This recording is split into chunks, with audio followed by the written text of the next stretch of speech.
What's going on? How you doing? My name's David the Crook and welcome to today's episode of Mixing Monday, where every Monday I drop a video relating to mixing and mastering, whether it's mixing vocals, mixing beats, mastering songs, or mastering beats. Before we get into the video, I want to remind you to subscribe and drop a like. Today's video is 5 things to do before you even start recording.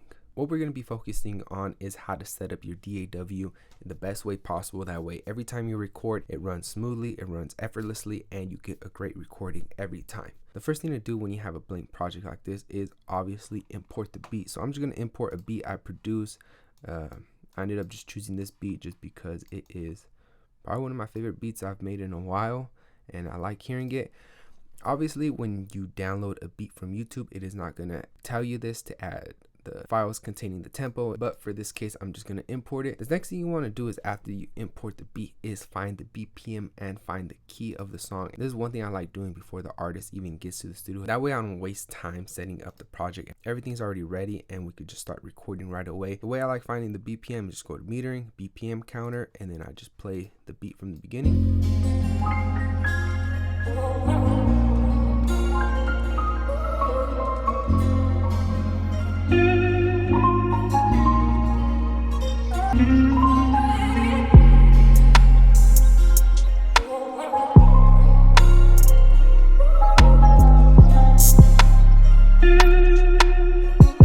BPM is at 149. Obviously it imported it, but for example, when you download a beat from YouTube, it's not gonna change the BPM for you. So finding out the BPM using this is a good method. Another way of finding the BPM and finding the key of the song is just going to the internet. I usually just go to Music Key Finder. You can either use TuneBat or you could use Audio Keychain, depending on which one you like more. For example, if I were to use TuneBat, all you do is just do this and then uploads it, and then it'll tell you the BPM. And if you go to Audio Keychain, you just upload it, you just import it, put upload track, processes the track for you, and then it just tells you, for example, the key is an F minor, and then the BPM, it says 95, but in reality it's 149. Personally, I rather just find out the tempo using this BPM finder here, and then the key of the song, I'll trust it with them because it's F minor and they were right. The third thing you want to do when it comes to setting up your DAW, I like setting up and routing everything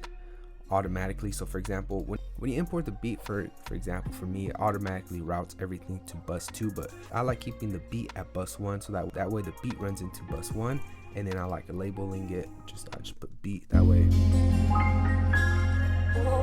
the beat goes into this bus, and then from here it goes to the stereo out. And then when it comes to the vocals, I usually just route the main vocals into bus 2, and then I'll just call this main vocals, or I'll put the artist names. And then this one, depending on how the song structure is, I'll change this one into hook, and then I'll duplicate it just in case he wants multiple tracks, and then I'll put verse, and then I'll just go into all of them because I like running the hook and the verse. If they want it the same, I'll run it into the same bus. If not, then I'll just create a whole separate bus. And then I also just create some for the ad-libs. I'll run the ad-libs into bus 3, and then I'll just put ad-libs here. I like labeling everything. It makes everything a lot easier.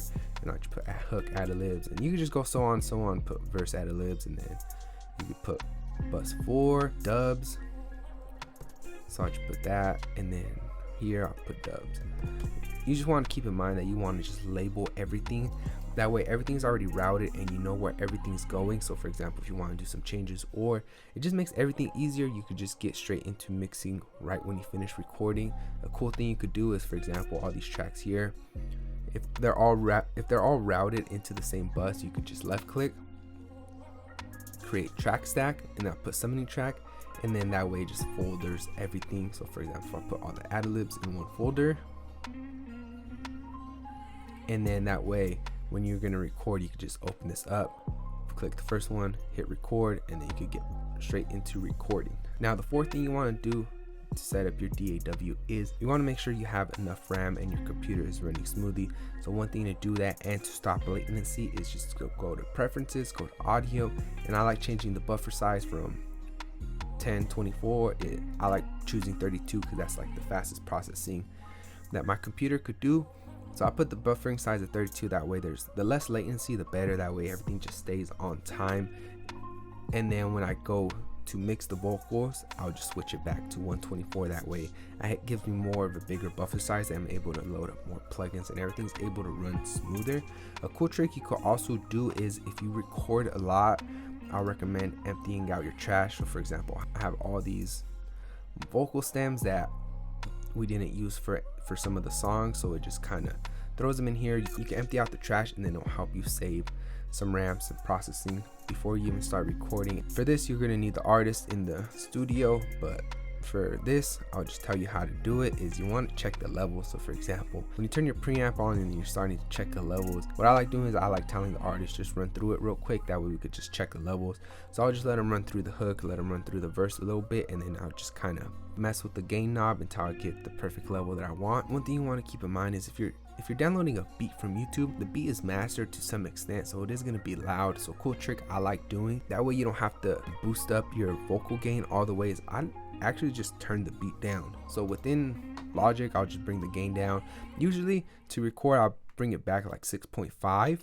That way it's quiet enough so you can hear the vocals when you're playing it back, because the vocals are going to be raw, but it also helps stop bleeding from the headphones. That way the mic won't pick it up. And then when you're mixing the beat and the vocals together, you could either bring the gain back up, or you could just keep it there and then mix the vocals to that level, save you some headroom. This is how the beat sounded before I lowered it.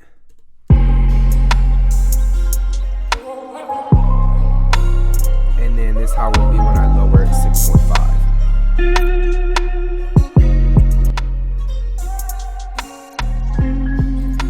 So you're still able to hear it, as well as the artist is able to record his vocals onto the beat, and that way you don't have to be worried about if the vocals are loud enough. You know the vocals are going to be good. Something I want to do for you guys, and just to save you so much time, is I actually created a template. If you're using Logic Pro X, I'll put a link down below in the description so you can download it.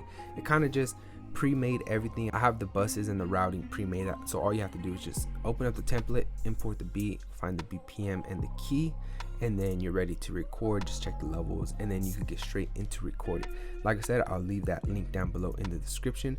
I want to remind you to subscribe and drop a like. If you're a beginner engineer or have been engineering for about a year or 2 years and you're serious about making this your full-time thing, I am looking for a small group of engineers who are dedicated and who are serious about getting results and taking their business, whether it's online or to expand more locally, to get more business into their studios and get more business mixing and mastering. Like I said, if that is you, DM me on Instagram, DM me mentoring. That way I know you are serious about getting results and taking your business to the next level. Like I said, I'll also link the template down below in the description. It's free. You guys could download it, you guys could keep it, use it. That's the one I use when artists come over to my studio. It's something I like using just to speed up the process. It saves a lot of time not having to set everything up. That way you just import the beat and you can get straight to work. My name is David the Crook, and I hope to see you in the next video of Mixing Monday. I hope you have a good day. Peace.